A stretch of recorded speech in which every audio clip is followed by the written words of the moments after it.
Howdy everyone, this is Mig from Hopper Adventures, here with your pre-ride email for the 2024 Usal Lost Coast Hopper.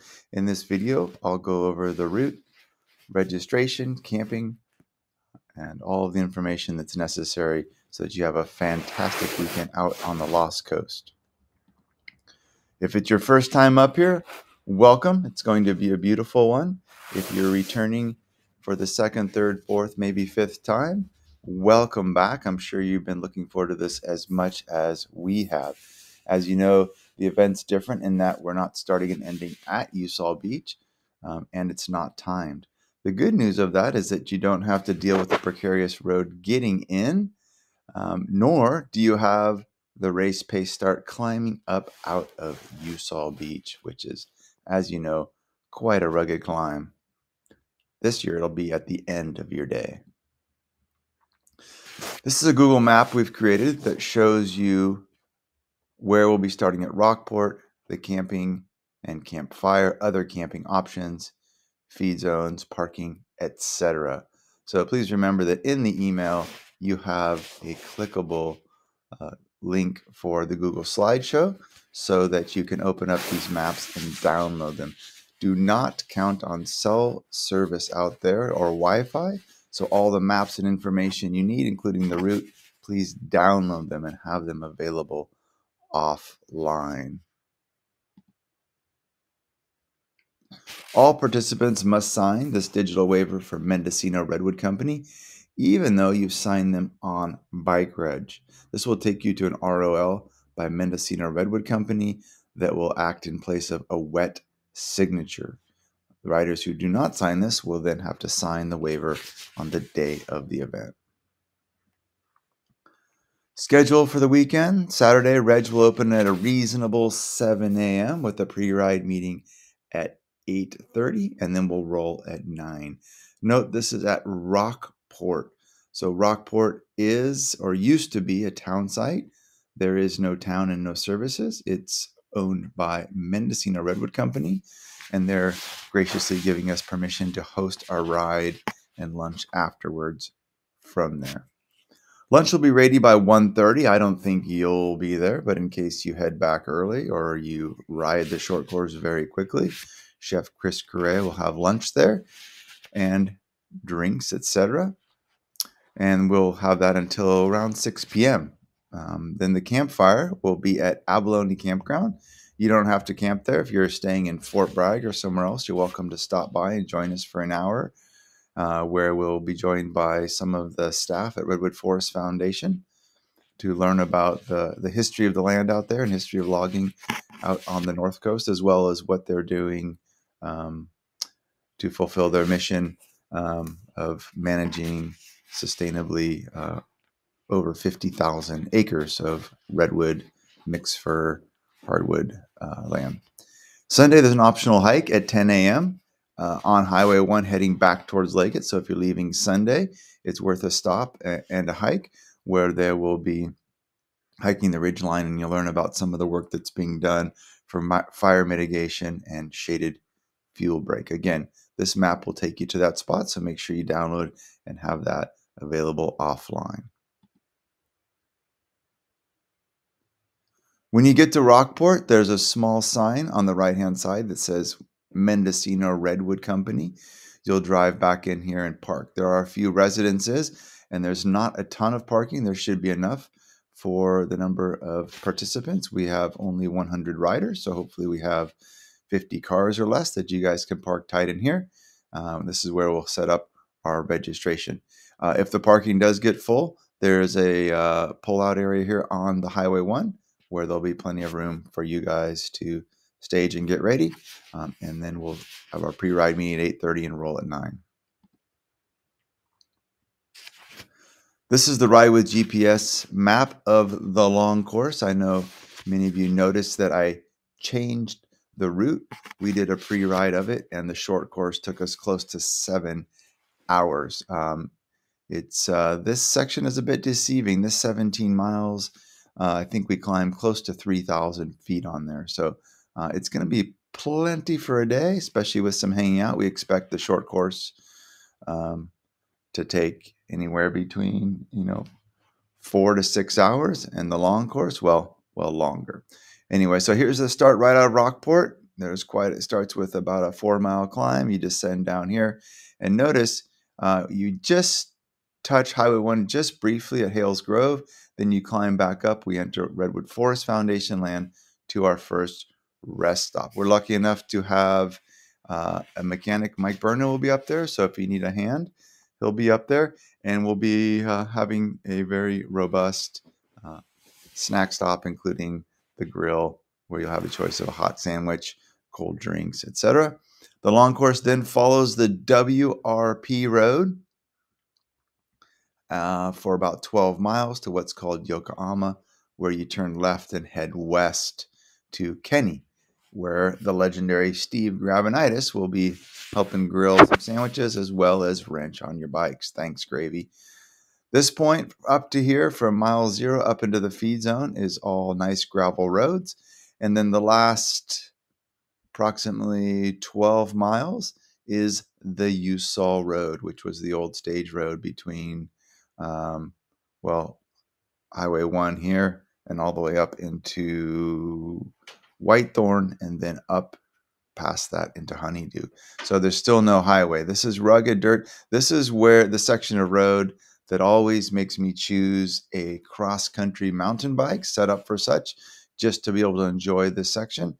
This route is just fine on a gravel bike, but this is much more technical and challenging. And the third feed zone here will be right as you enter Usal Campground. Short course starts out the same as the long, from Rockport up and over into Hales Grove, climb up to the feed zone at mile 17, where you'll grab some lunch. You do just a little bit of Highway 1, which is very, very fun. Well, new paved, rolly turns, and then you dive off onto what's called the M&M Road. These lines represent, I had to draw them in, but they are all dirt gravel roads, where you come down into the end of the Redwood Forest Foundation property, cross Usal Creek into the Usal campground area, where we'll have a rest stop for you. Take your time here, people doing the short course, before you head back. You're right at the Usal beach if folks choose to hike or ride down to the beach. That's what's the opportunity that's afforded us, seeing that it's not a timed event this year.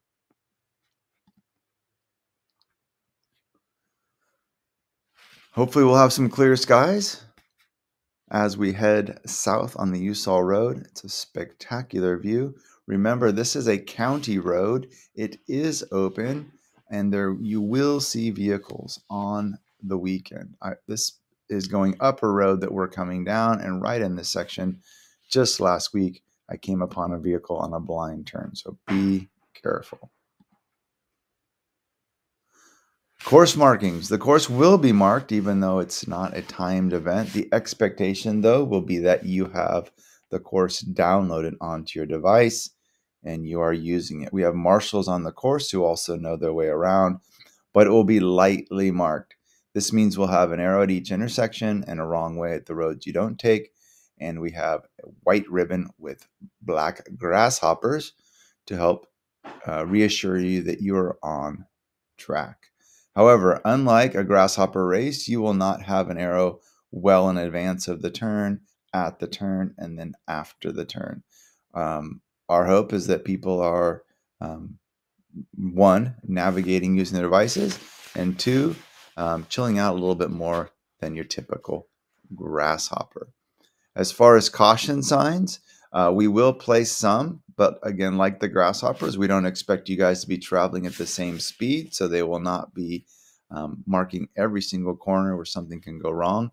The caution sign will be placed at the beginning of a difficult section, informing you that for a while you should be careful. For example, the first descent of the day after climbing the 4 miles, the entire descent has loose, faded away corners. We'll have a caution sign at the top that means to proceed with caution until obviously you're down at the end of the descent.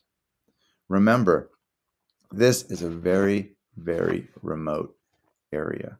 We'll have two EMTs covering the course as well as a SAG vehicle, but it's very difficult to get to people. So make sure your bikes are tuned up, good tires, plenty of sealant, all the tools that you need to take care of yourself out there, as well as riding within your limits on a course that you're not familiar with.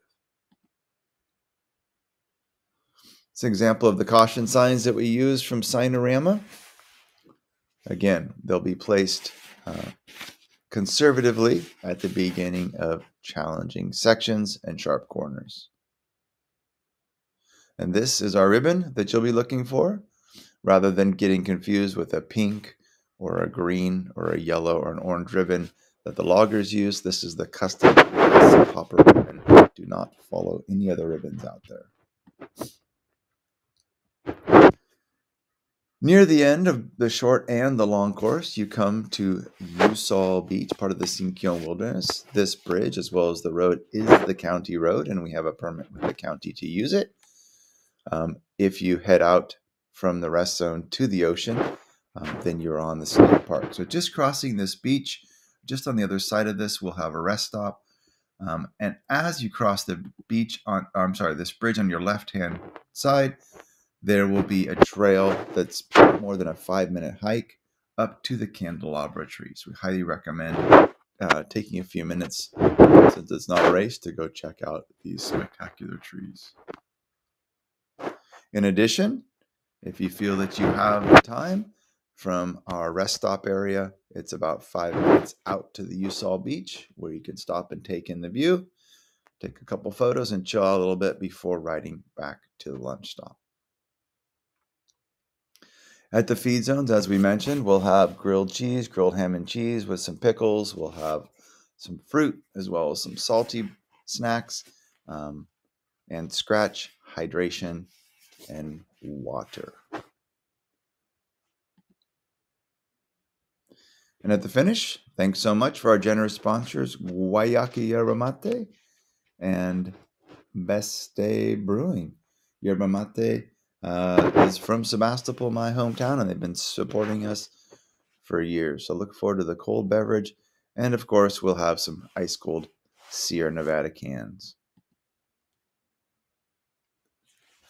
After lunch, should you be sticking around and not heading back, we'll be gathering at Abalone Point Campground, where I'll be staying. We'll have a campfire with the folks from the Redwood Forest Foundation at sunset. Remember that the camping for this event is dependent upon each rider to secure their spot Friday and Saturday night, or however long you're staying. Cash and check only at these. There are no host campgrounds. There is water, and there are pit toilets. So if you want to just stop back by the campfire on your way home, that would be wonderful to see you. We will also, has it, some Arnott Roberts wine for you guys to enjoy at the campfire. Special thanks to Mendocino Redwood Company and Usal Redwood Forest Foundation for allowing us to ride on their lands. As you have seen in your registration, part of it goes to a year membership to the Usal Redwood Forest Foundation, where you'll learn about their activities and ways to get involved, as well as a redwood tree being planted in your name. And thank you, Mendocino Humboldt Redwood Company, for allowing us to stage at Rockport and ride their incredible dirt roads for this special event. If you wish to learn more about Redwood Forest Foundation, please Google them and read about this, and you'll be subscribed to their email for a year, along with your membership of a tree planted in your name. Thanks again to our generous sponsors who make the hoppers an even more special experience. And Black Oak Coffee will have some coffee to give away for you guys as prizes. And part of your registration will include a specialized branded water bottle, as well as a clean canteen, bicycle, beer mug. Thanks again, folks. We look forward to seeing you out there. Travel safely. Please make sure to download the Ride with GPS routes and other maps and information that you need. It'll be your chance for you to check out for a little bit from the Wi-Fi world that we live in, and enjoy a weekend. Have good company and good riding out on the Mendocino coast.